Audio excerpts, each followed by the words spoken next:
রাখে, আল্লাহর কাছে দোয়া করি, আল্লাহর কাছে প্রার্থনা করি, মালিক আমাদেরকে যেন দমে দমে ইয়া রাসূলুল্লাহ বলার সুযোগ দাও।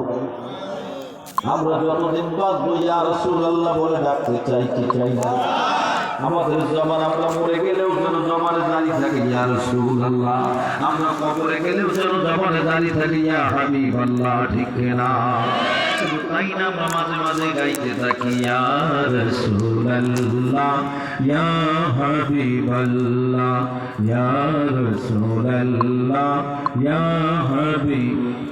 পড়েছি হাদিসে আপনাকে জীবনের গোনা জড়িয়া পড়ে, ও দিবেন গো দেখা দয়া করিয়া, দিবেন গো দেখা দয়া করিয়া, ইয়া রাসূলুল্লাহ ইয়া হাবিবাল্লাহ ইয়া রাসূলুল্লাহ হাবিবাল্লাহ। ভালো লাগে না খারাপ লাগে? ভালো।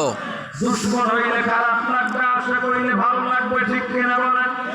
আমার বন্ধুরা, আমি দয়াল নবীর শানের আলোচনা করতেছিলাম। মা আমিনা বলেন, আমার স্বামী বাসর ঘরে আসলেন, আসার পরে এমন নূরের ঝলক দেখতে পেলাম, ওই কপালের মধ্যে আমি আমিনা আমার ঠোঁট দুইটা লাগাইয়া একটা চুম্বন দিয়ে দিলাম, দেওয়ার সাথে সাথে একটা নূর আমার ভিতরে প্রবেশ করলো, ওই নূর হইল রহমাতুল লিল আলামিন।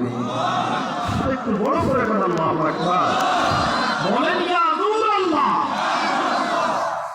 মা আমিনা বলেন, তোমরা আমার এই নবীর শান শুনবা, 9 মাস 10 দিন আমার মেহমান পাকের মধ্যে ছিলেন।